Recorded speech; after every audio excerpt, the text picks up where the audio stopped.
Welcome to the video and live streaming show. My name's John Lacey, and as always, I'm joined by Sam Proof. Today on the show, we're talking about letting go of things that no longer serve us.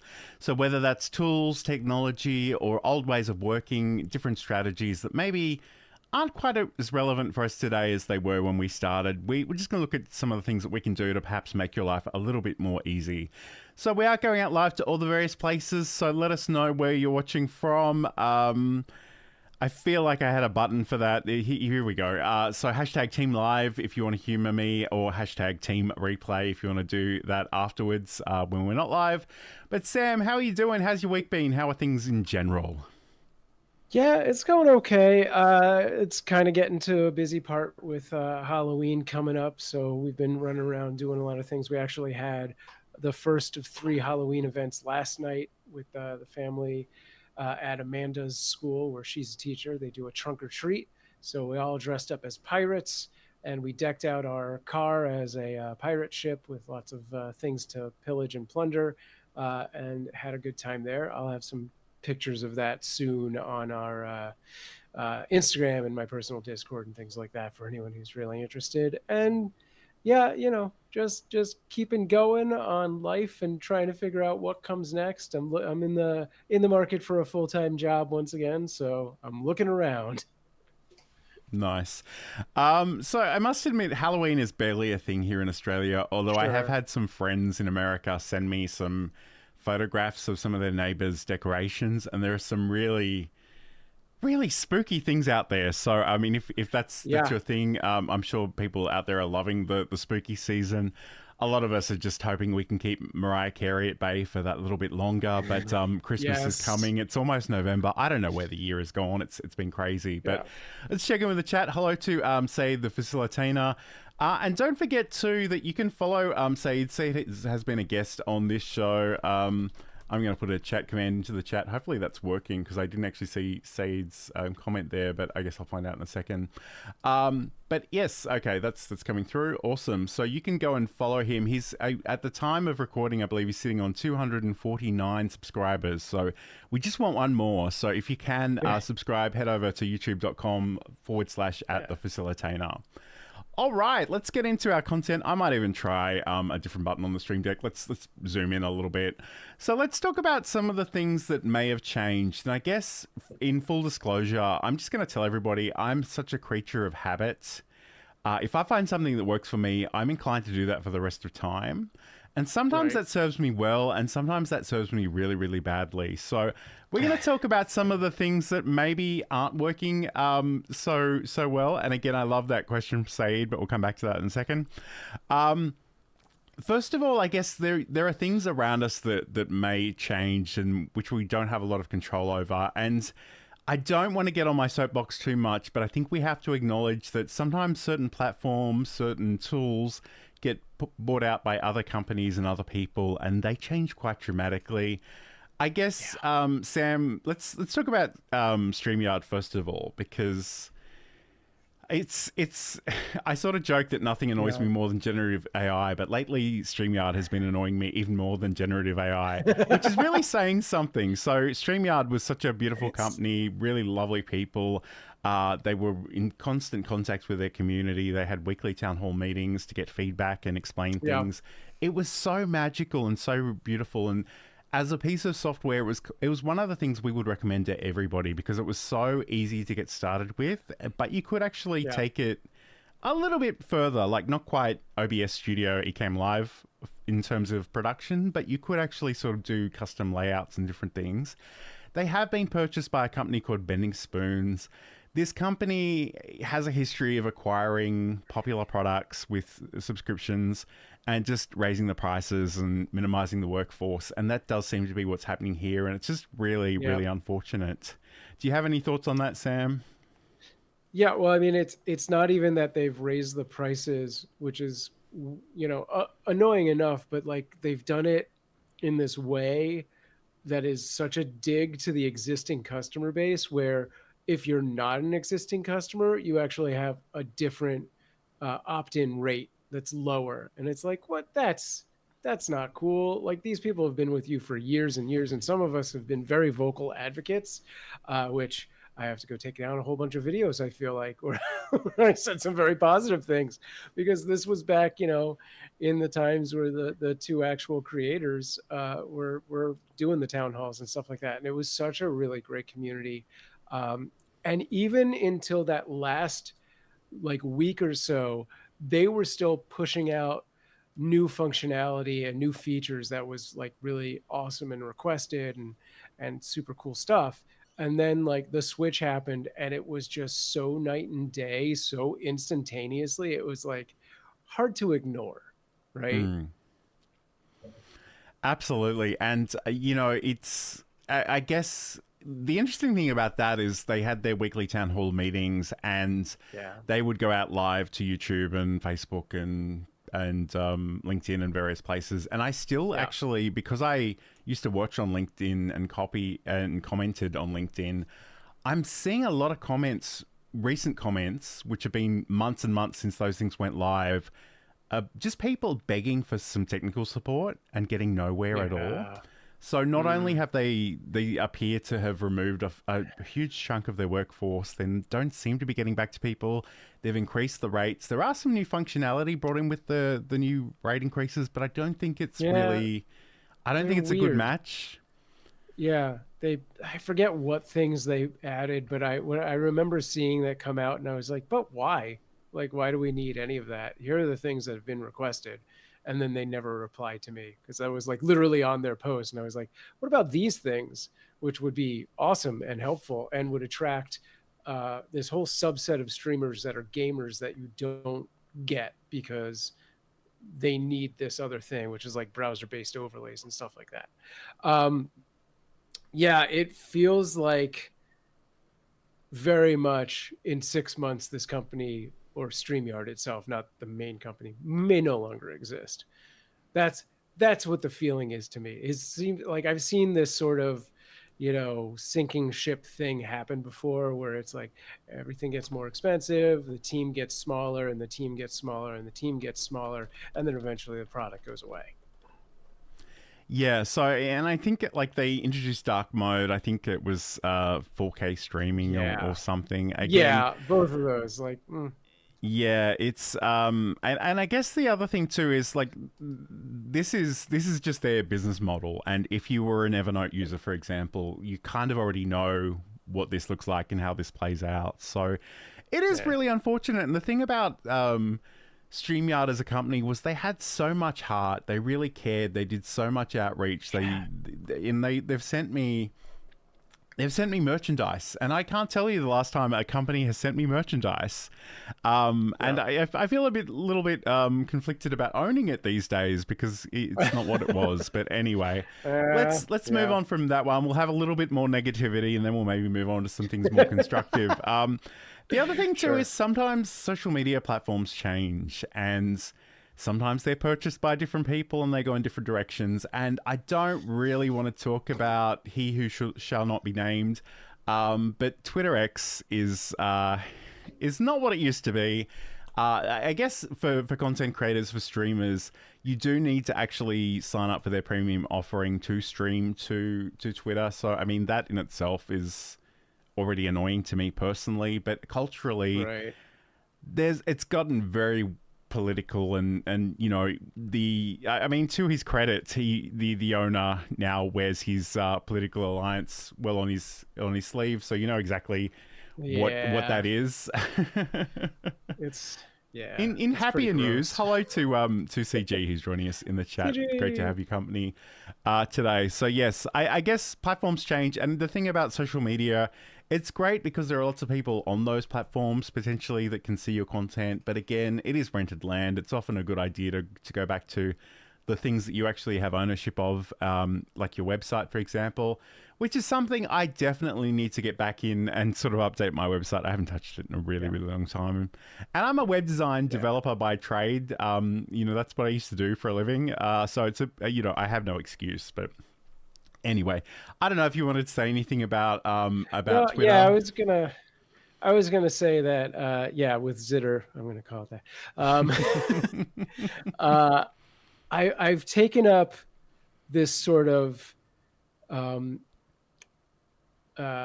ideology, I guess. Anyway, the sort of just mental accounting where I'll go on, and as I apply this to most social platforms, but it definitely started here.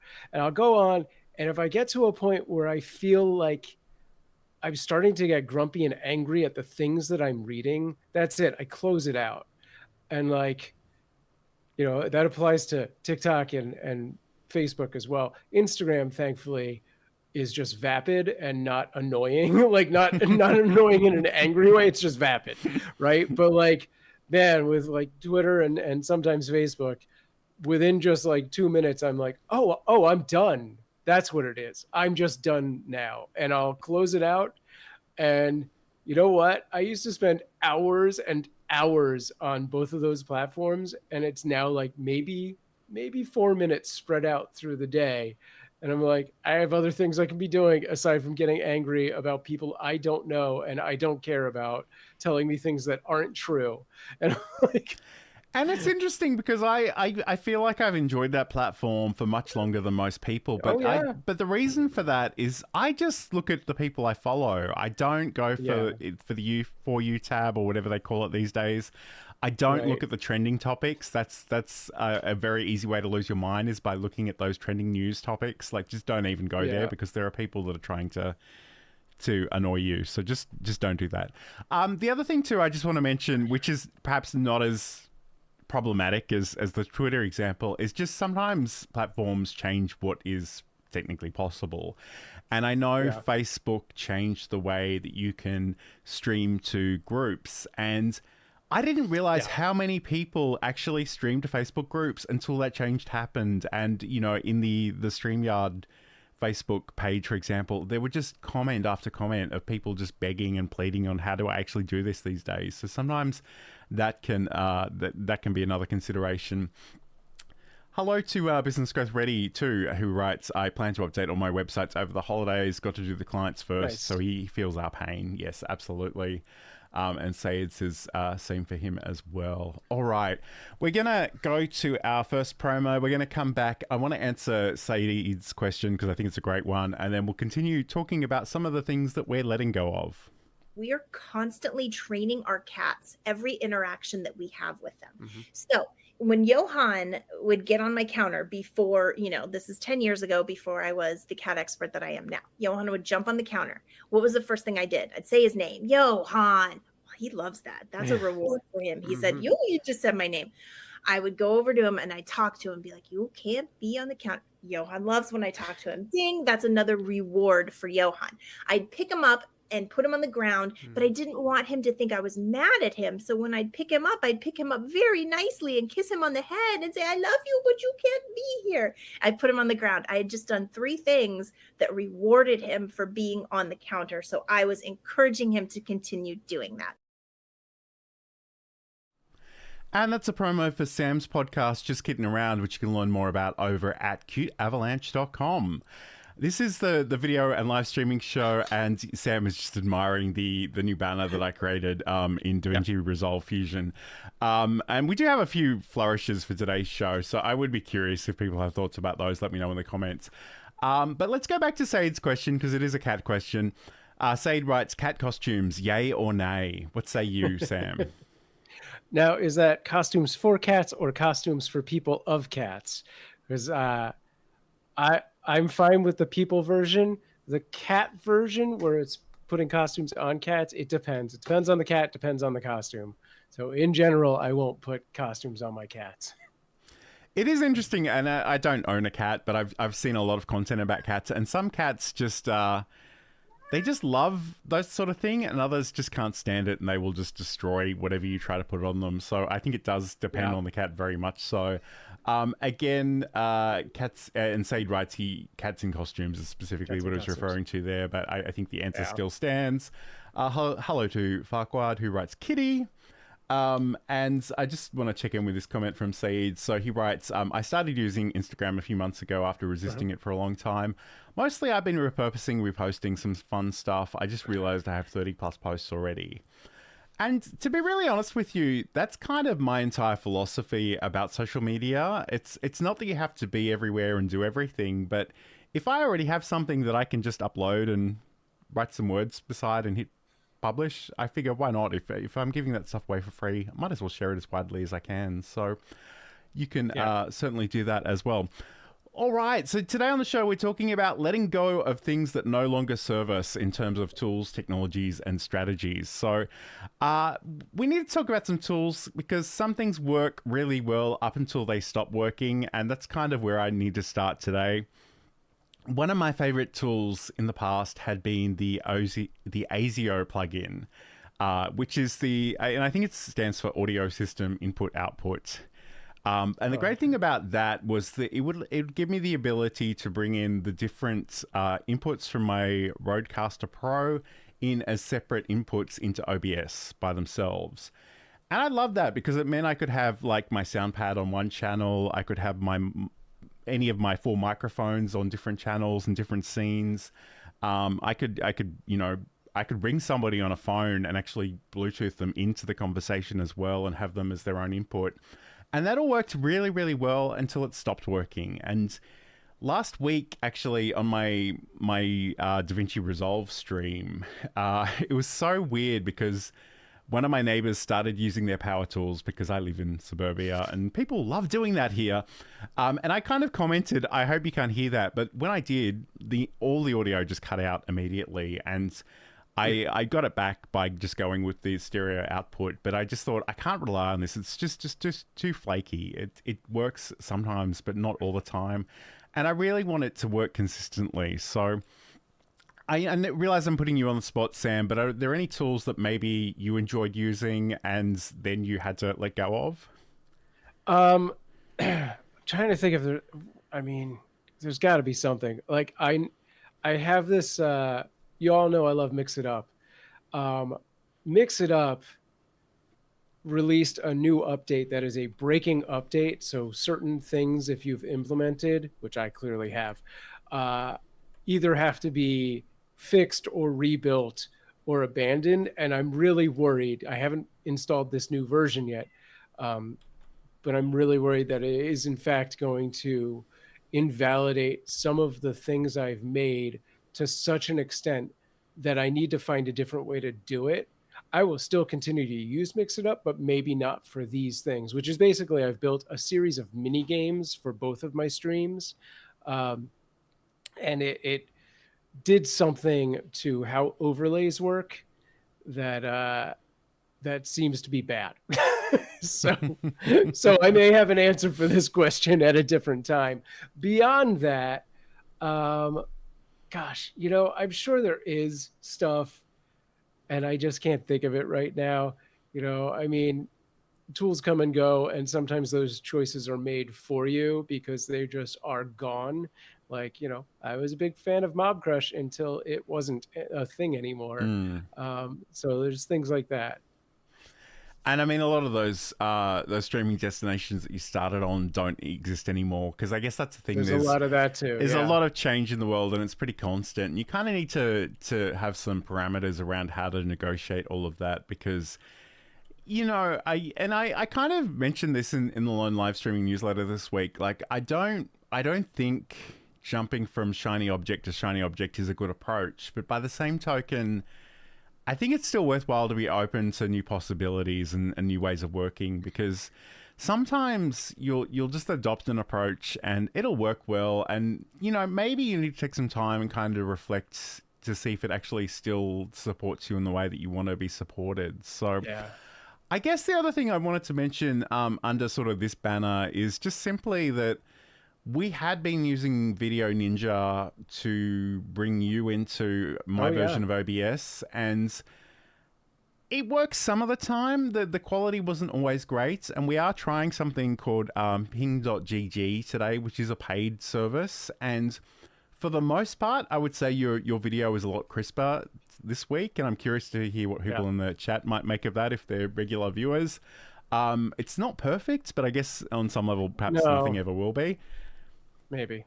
Because we are physically on opposite sides of the earth, so the fact that we can talk together at all is kind of a miracle. But yeah, I think it's competing relatively not great internets.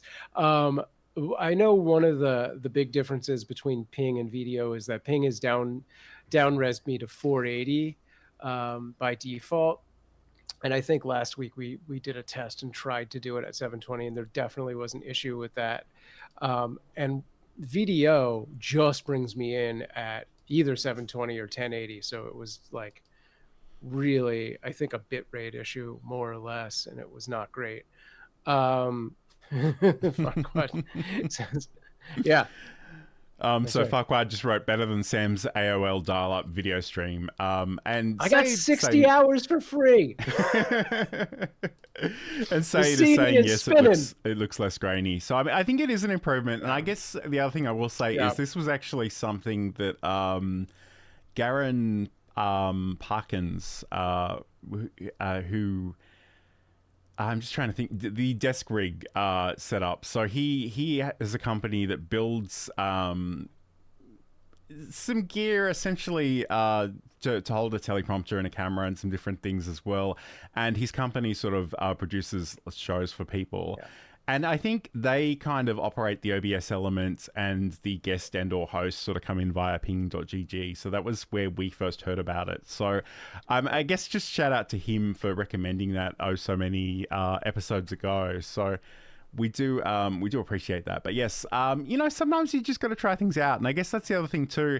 One of my other character traits, shall we say, is that I kind of want to get the best deal I can. So often I will go for the yearly subscription just to save a little bit of money. But sometimes things just change, and you really want the flexibility of just to cancel that after a month if you decide you want to go in a different direction. So those are a couple of things. Let's yep. I was going to say, I don't know why I totally forgot this, but like previously for like Qt Avalanche for the multi-streaming, I was using originally StreamYard, and then when my freebie on that ran out, I started using Restream again, just because you can do that straight through OBS. And then I found a new service called Beam, and I've been using that since I found them a few months ago. So that's a pretty big significant change to how that whole thing is running. It still seems to be presenting some issues with certain platforms, mostly DLive. And then there's like, just based on how crappy this internet is, and it drops at least once a day. There are parts of the specific platforms of the stream that fade out halfway through the day, but like you can go in and individually toggle them off and back on. Whereas with some of the other multicasting services, it was like an all or nothing. Like if your internet went down long enough, it would just cut everything, or else it would automatically like reestablish that connection, which I think both Restream and StreamYard were actually pretty good at. But so that's a change that I made recently. Awesome. And you'll need to, I think you'll need to make a video about Beam, because I'm still not across it. So I'd love to hear more about that maybe in a future episode. But let's go to another promo. We'll come back and we'll talk about maybe changing some strategies. This is the video and live streaming show. Thanks so much for being here. Hi, I'm John Lacey, and in Build a Presentation Muscle, I want to talk about finding your voice, refining and sharing your message, using tools and technology to share that message, and looking after yourself as a creator. And that's a promo for my podcast. I was going to say just kidding around. That's not my podcast.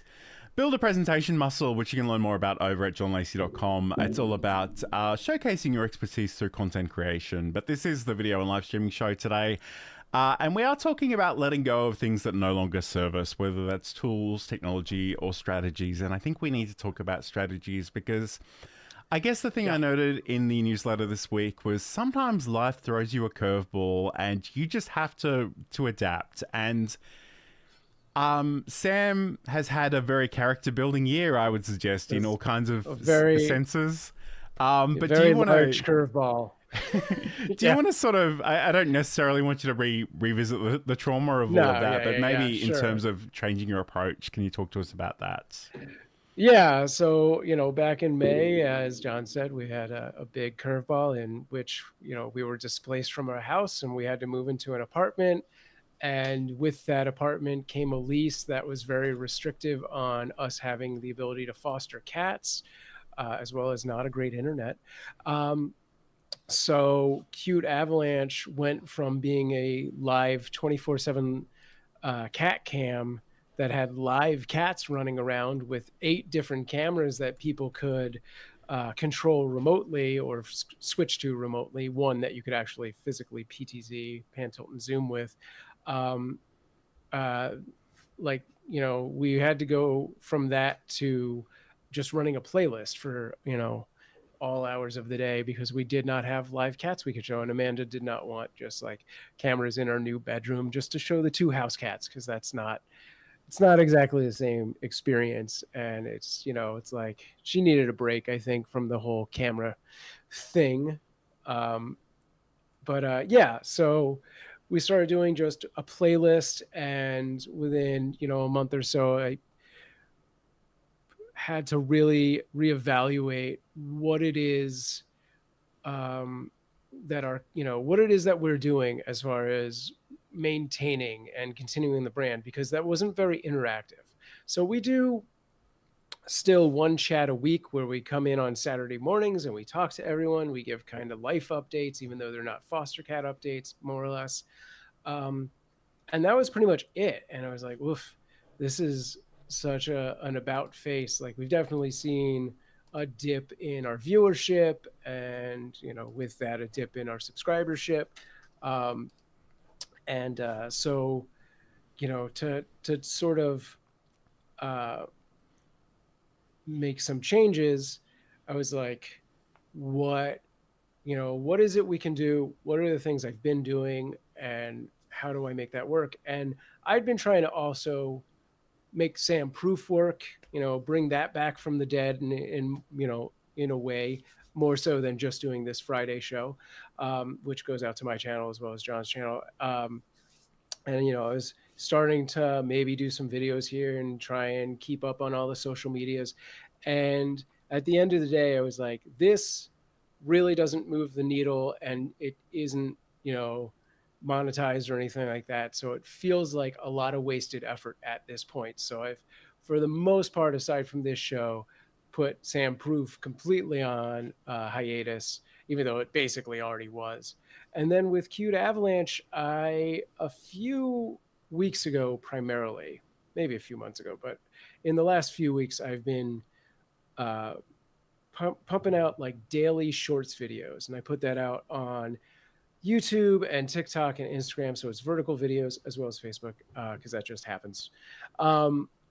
And, you know, those first couple of weeks of it were substantial enough that I was like, okay, well, this seems to be part of the direction that we should be going in to keep some things active. And, you know, when it all came down to it, YouTube started to sort of shine in this realm where it was getting more videos that would sort of peak. Like, across all of the platforms, the same videos would perform between 200 and 400 views. And then occasionally, and mostly on YouTube, you'd see one that hit a little higher and would go into 1,000 or 2,000 views. And I was like, okay, so this is where I need to really put more focus on, more attention on. And like, I haven't even put a lot of the new plan into action yet. But what I've started to do there is we've scheduled out daily shorts almost to the end of the year at this point. And it's eventually going to become 2 videos a day, every other day or so. And then I've scheduled out community posts for like several months. And again, that's a few of those a day, 1 or 2 or 3. And we're going to start probably doing 1 long form video a month, assuming I don't completely lose my mind and burn out. But so far, the beauty of it is that if I can schedule things out far enough, that I'm not taking on, you know, double duty doing this long form video. It's just now filling in the gaps of where I was doing these things week by week. So yeah, I found that I can get a batch of videos and I can you know, because we're dealing with shorts, we're dealing with generally 10-second videos, but sometimes longer. And when it's only a 10-second video, I can do 10 of those in an hour and have them updated, uploaded and ready to go, and scheduled and all that stuff. Although I do kind of separate those tasks. So I've learned that really for me, I need to have those batch processes of like, I am just gonna sit here and do editing and CapCut and go forth with all of the videos, and make that mental note of like, don't finish this, don't upload it now, even though CapCut is prompting me to do it later. And then I do all of the other stuff another time. And then even beyond that, 2 nights ago, I sat down with Keyboard Maestro, which is an automation program, and I built out a routine that reads my spreadsheet where I have the file name, the title, a YouTube description, an Instagram description, a TikTok description, when I want it posted, what time I want it posted, all of those kind of things. It reads out that line. And then I built out a routine that just posts the YouTube portion of it, which is how I was able to schedule up until the end of the year, basically. And the funny thing is, I was like seconds away from asking you about you're having a spreadsheet, because I know you always have a spreadsheet. And like Yes. Sam is the kind of person that has a lot of interests and kind of wants to be pulled in all kinds of direction. And I feel like that's the way that you put a little constraints, a little bit of formatting around what you do. So I mean, I love that you're doing that. Yeah. And it sounds really exciting. And I like the feedback about the community feature on YouTube, especially because that's something I don't do very much of. Like maybe once a week I'll post something. And I guess the realization I had during the week is that I still need to manage my time. I still need to manage my energy levels. But in some ways, if I can put out more smaller things out into the world, that's potentially additional entry points to my little universe. So I kind of want to do more of that. And at one point, I think you did actually offer to take your posts and put them on my channel. But and I say this with so much love, Sam, but I really want my channel to be focused on the video and content creation. And some of your posts were like, is something a sandwich or not? And I'm like, yeah, no, I don't. Oh no, want that on my channel. I would do on topic posts for that. No, I'm not gonna, like, that is a very Sam proof. I wouldn't even put that on some of my other channels. But like, yeah, it would be specific. I wasn't gonna share things I'd already done, basically. But okay. Just that. But yeah, like, but that being said, like, first off, I just wanted to also point out this was almost an immediate reaction to me having more time because I wasn't doing Twitter as often. And I was like, I still want to say these things and put these things out. I just don't want to put it into the cesspool that is Twitter. And so I found, that like doing it on the YouTube community tab, even though you don't really have the same sort of feed, especially because you don't have the same sort of feed, is such a brighter experience of like, I put this thing out and mostly only ever my community sees it. So it's already people who want to be interacting with me. And like overwhelmingly, especially on the Cute Avalanche side, they really do. Like there's a really high engagement factor to those community posts. So even if you just sat down and thought out like 30 tech related, OBS related, video related questions and just scheduled those one day, a daily post, which you can do in, again, like maybe an hour. I think that would be a big boost to the channel and the community. Absolutely. And I guess I should reflect a little bit on my strategy too, because as much as I hate to admit it, I don't have a lot of time. I don't have a lot of energy. And the thing that kind of keeps me accountable is scheduling these live events and just doing them live. But I think what I've learnt is that YouTube is still very much optimized for videos on demand that are horizontal. I mean, Shorts is its own little thing, and maybe we can talk about that in a second. And if I look at my analytics, it's the Learn OBS videos, and I swear there's probably only 4 or 5 of them, and of those 4 or 5, 3 of them are responsible for the sheer bulk of my views in any given month. And there's one plugin that I did a video on, and I don't know that I did a great job of explaining it, but clearly there isn't much else out there about it. So people are coming to me for that information. And I kind of do need to do more of that. It's just that as much as I love recording and editing video, it takes, like, I need to be in the right mindset to do that. I need to set some time aside for that. And I think what I'm probably going to do moving forward is record directly out of OBS and do it live and not require a whole bunch of cuts. I mean, I'll still need to do some captioning to put that out there. And I guess the thing that I've never been particularly good at is the YouTube packaging. So, I mean, I slap together YouTube thumbnails and titles, and I don't do keyword research, and I don't use any of those tools that people are promoting all the time. And I kind of, if I look at my stats, again, the traffic sources, it's always me pushing somebody from another social media platform with a link. That is always the number one source of traffic. So it's not really, or it doesn't seem to be a lot of YouTube redirecting people. So again, I feel like that's sort of a problem with my approach. But the thing that I have been doing in the last few weeks is going live on Sundays, Australian time, and just learning a little bit of DaVinci Resolve and just hanging out and doing a much more social, relaxed stream where, honestly, I got to be honest, I don't know what the hell I'm doing with DaVinci Resolve. So it's kind of hilarious just to watch me try stuff and go, that's wrong, Control Z, let's try something different.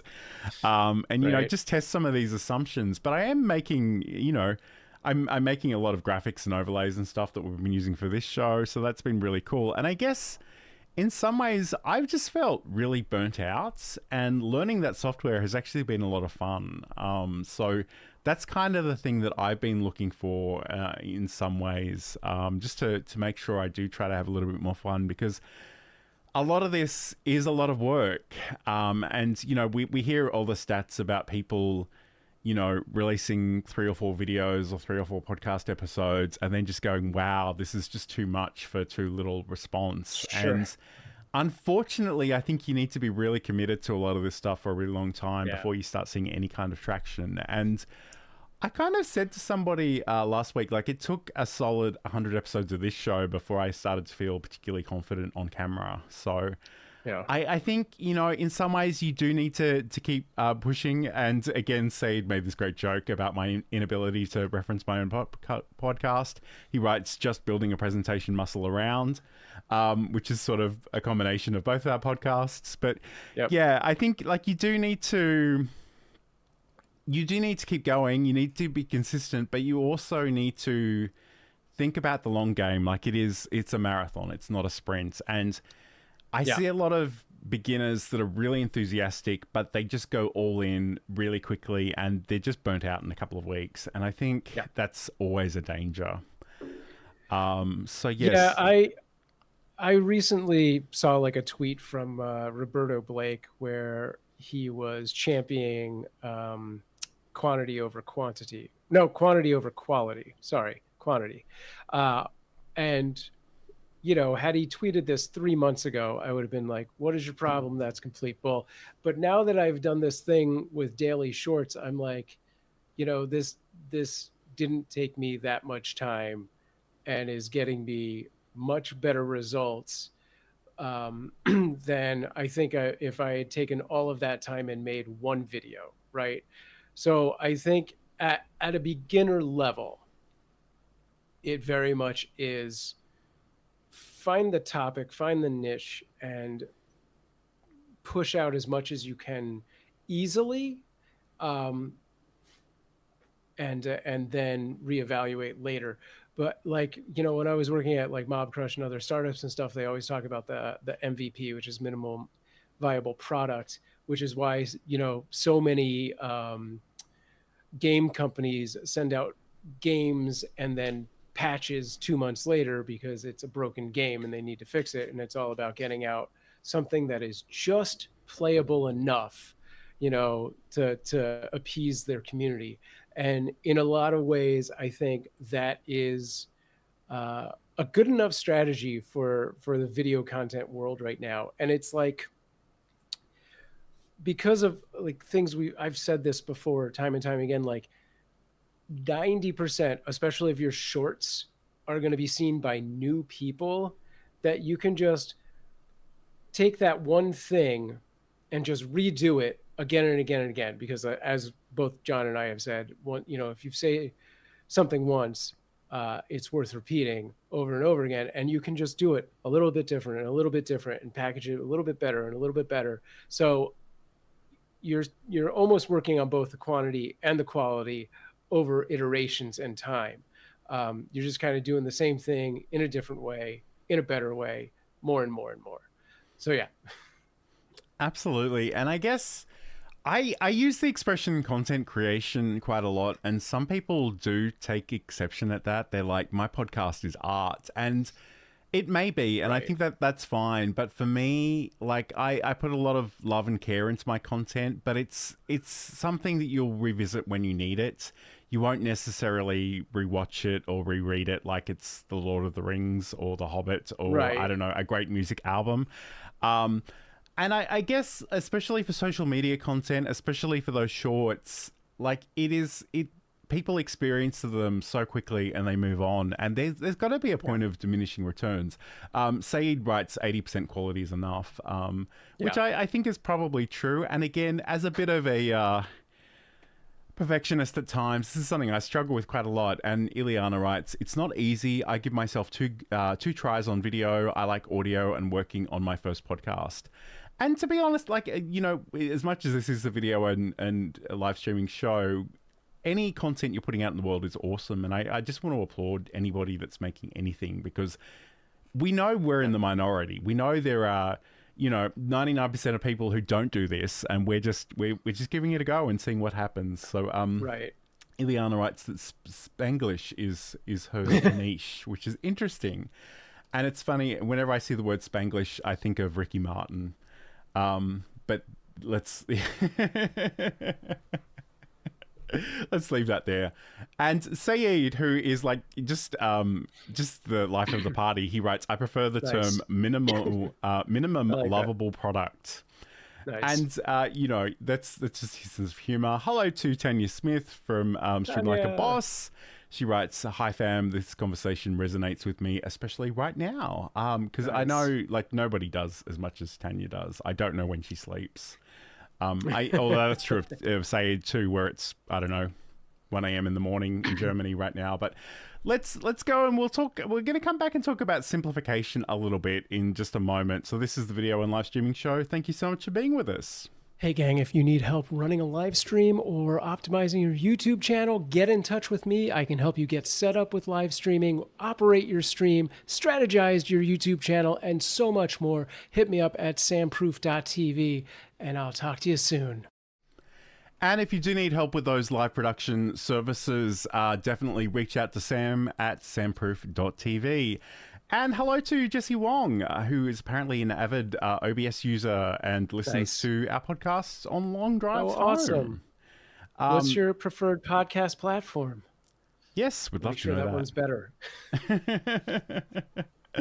All right. So let's, today on the show, we've been talking about, what can we actually let go of? What are some of the things that perhaps no longer serve us And again, I say this as someone who's really habitual. Like, I can do the same thing over and over again for the rest of the time until I get really bored of it. So sometimes it's worthwhile just taking stock, looking at the things you've done. And, sometimes you got to let these things go. And I'm not going to sing the song from Frozen, but I'm sure it's probably stuck in your head as well. We're going to talk about simplification right now. And I know this might be a little bit rich coming from the two nerdiest people you know. Because we do like to use some technical tools, like, we mention OBS quite a bit. And in some ways, we love the control of that. But I think the broader point I wanted to make about this segment is really, if something is making your life more difficult than it needs to be, can you try to find a different approach? And, you know, it could be that, you know, I spoke earlier about that ASIO plugin for OBS. I loved it when it worked, but it just stopped working periodically. And I had no control. I had no warning about when that was happening. And in some ways, I just needed to let it go and just work from the stereo output from the Rodecaster Pro. Saeed has said something in the chat which I have a lot of feelings about and should be its own TEDx talk. But Saeed writes, let's get rid of the imposter syndrome, shall we? I personally feel like imposter syndrome is one of those ideas that has a lot of good marketing but doesn't really get to the heart of the problem. Because there could be all kinds of reasons why you're not feeling particularly confident, and it could be a presenting reason. It could be maybe you're just too new in your journey to really be giving the advice you're giving. I'm not a fan of faking it until you make it. I think that's never a good idea. And again, I mentioned those coffee and content streams that I've been doing where I just fail in this software live in camera, and it's fine. Like, I don't need to pretend to know it all. I can just have fun with it. But that's probably a rant for another time. I won't go down that whole post. But again, Tanya agrees with that one as well. Hello from Arizona. So great to have your company from Arizona as well. I'd be really... and Saeed actually does this thing sometimes with his facilitation groups where he gets people to write in the chat where they're from, and he has a map that populates little pins all across it in real time, which is fun. But... anyway, I guess, Sam, you know, you're the first person to talk about going advanced and going nerdy, but have there been any times where you've just decided to dial it back a little bit? Yeah, I mean, every once in a while, I have this habit of, like, wanting to dive deep into a million things. And, like, you know, I mentioned that I make these mini games for, like, the Cute Avalanche channel and stuff like that. And we have sort of an annual Halloween game, which is actively happening right now on the Cute Avalanche Twitch, where you essentially will see prompts that there's like, you know, like trick-or-treaters, they're trick cat treaters at the door, and you have to get treats and give them the treats and all of this stuff. And every year I've kind of built out more functionality on it and more functionality on it. And just due to life, as well as the pending collapse of my ability to use Mix It Up for that specific thing, I was just like, listen, I know people are asking for this game to come back this year, and I will run the game and launch the game, but I'm not advancing any of the programming this year. I'm just not going to do it. It's something that I would probably put 2 months of work into previously every year. And I just had to draw a line in the sand and be like, it's not something that is possible for me to put time and energy into right now. Because, like, it's kind of a well-loved thing with a small group within, you know, the larger community. And I'm like, I would love to be able to do it, but it doesn't make sense. Like, if you put it on paper, if this was a job at like a corporate, you know, startup or something, and you went, listen, I know we have 30,000 followers, right? About 20 of them would really like to do this thing. Like, a product manager at that point would be like, absolutely not.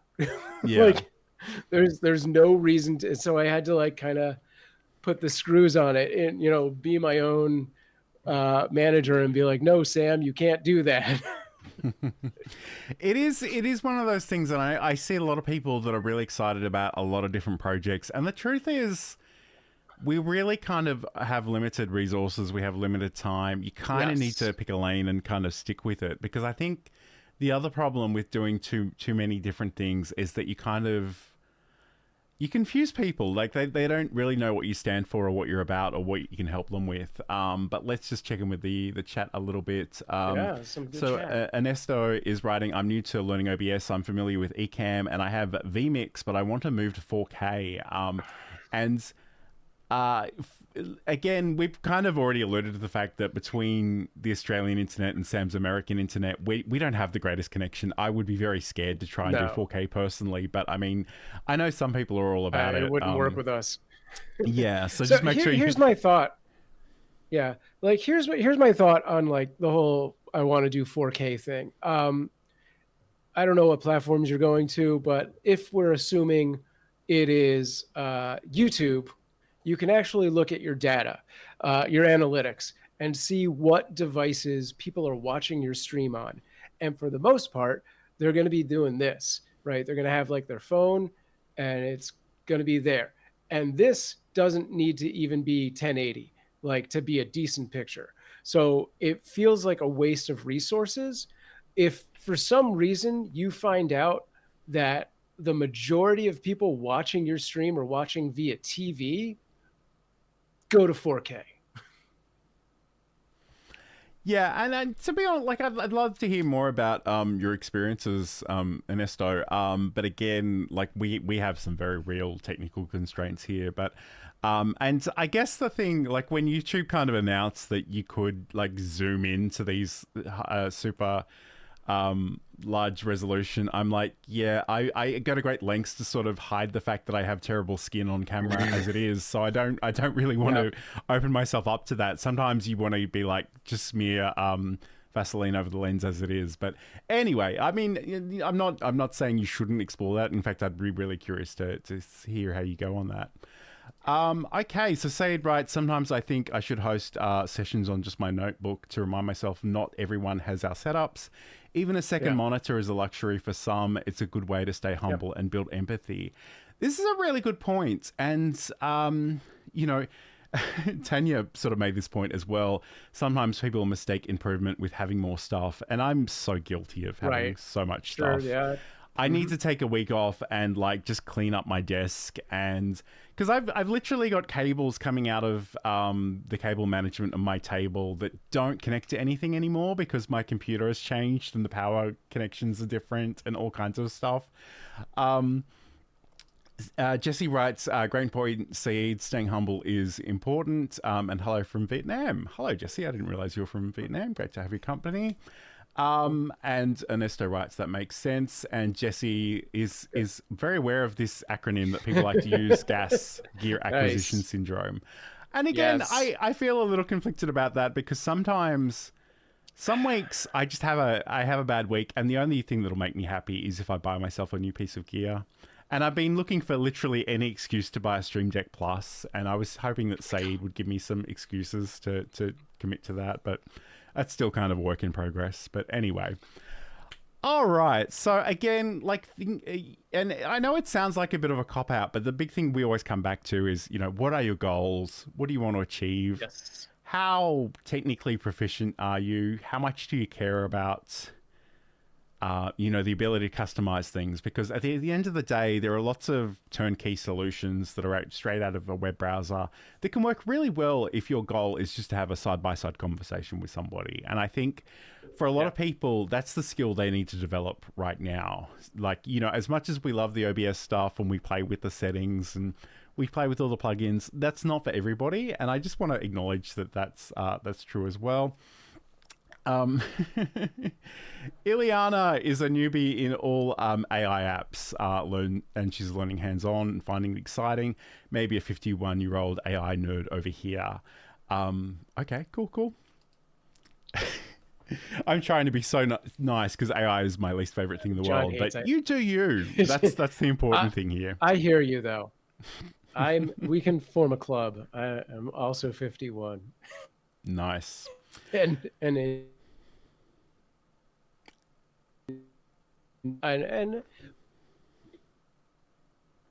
I think we're losing Sam there a little bit. The audio. He'll be back in a second. I'll just make we myself... had a little... Yeah, there we go. I think you're back. Hello. We're back. Maybe. Okay, yes, yep. Okay. All right, awesome. Okay, so, I mean, clearly, that's the other thing about live is you just have to resolve yourself to the fact that stuff will go wrong. Said writes, a Stream Deck Plus combined with the new USB hubs from Elgato could declutter your desk a little. Yeah, that's literally the reason I was looking at that one, because I love the idea of the hub. I know they do have the XLR thing as well, which can be good as well. And yeah, Tanya's saying, don't say AI in front of John. Oh dear, it's such a running joke. But it's just, you know, and honestly, you do you though, because it's very important for me, like the authorship, the control, making sure that I think about the things I want to put out into the world and really synthesize those into words a little bit and go from there. So.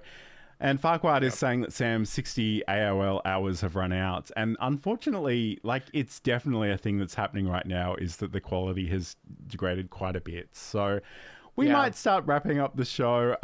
So Sam, assuming you're even still here, where can people find you, watch your content, connect with you on social media, all of the things? Yeah, you can head over to samproof.tv or scan that QR code. You find all of my social platform links at the top left of the website, pretty much prioritized in order of how I use them, though I think I might need to move a certain light blue chiclet to the end there.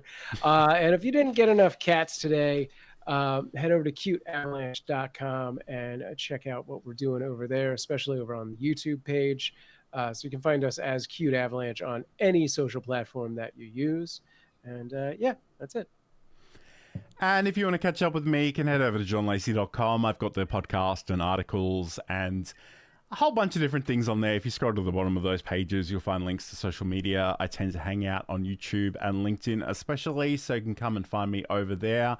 As Tanya says, hey folks, hit the like button. And I should press this button over here as well.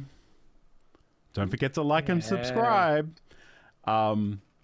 It's ridiculous how proud I am of those little things I've been making in DaVinci Resolve Fusion. But again, I haven't actually scheduled tomorrow's stream, but I will be going live roughly the same time tomorrow to play in Fusion. So if you're interested in that, or if you just want to hang out and chat, join me over on the Lone Livestreaming YouTube channel. But have a great week. Have a great weekend.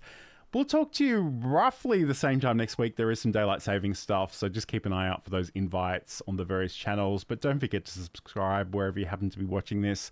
Again, I go live on a small handful of places, but Sam goes out to a whole bunch of places. So wherever you are, hit the appropriate buttons. Have a great week, and we will talk to you again very, very soon.